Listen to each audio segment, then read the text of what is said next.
T'es-tu déjà demandé ce qu'il y a à l'intérieur du hochet d'un crotale? Bien du monde, moi inclus, a déjà pensé que le son venait de petites graines ou de cailloux à l'intérieur. Un peu comme un maracas. Mais en réalité, la vérité derrière ça est complètement surprenante.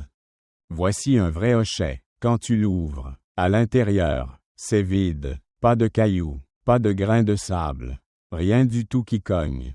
Alors, d'où vient ce son si particulier? Ça donne vraiment envie de le découvrir. Non, en fait, le hochet est composé de plusieurs chambres creuses qui s'emboîtent les unes dans les autres. Chaque fois que le serpent mue, un nouvel anneau de kératine, la même matière que nos ongles, s'ajoute à l'extrémité de sa queue. Ce qui fait allonger le hochet avec le temps. Celui-ci compte jusqu'à 16 segments. Ces segments ne sont pas soudés serrés, mais imbriqués de façon lâche. Et c'est justement cet espace entre eux qui est la clé du son. Quand le serpent fait vibrer sa queue, les segments cognent continuellement les uns contre les autres et produisent ce cliquetis bien connu.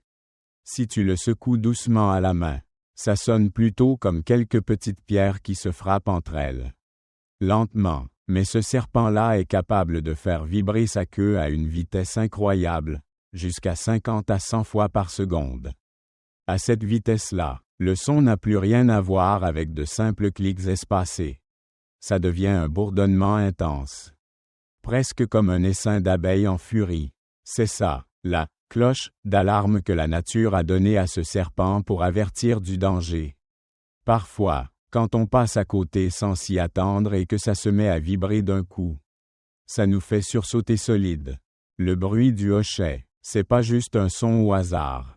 C'est un véritable mécanisme de défense. Dès qu'ils l'entendent, la plupart des prédateurs s'arrêtent net. Et les humains, en marchant dans la forêt, dès qu'ils reconnaissent ce bruit, savent tout de suite qu'un serpent est proche et peuvent s'éloigner à temps. Comme ça, le serpent n'a même pas besoin d'attaquer pour se protéger. Ce qui est intéressant, c'est que le nombre de segments du hochet ne reflète pas exactement l'âge du serpent. Parce que parfois, les vieux segments se cassent et tombent. Puis la vitesse à laquelle le serpent mue varie d'un individu à l'autre.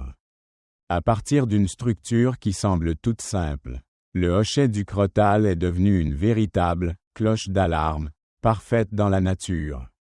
Pas besoin de venin, pas besoin de mordre. Juste le son suffit pour faire reculer les autres.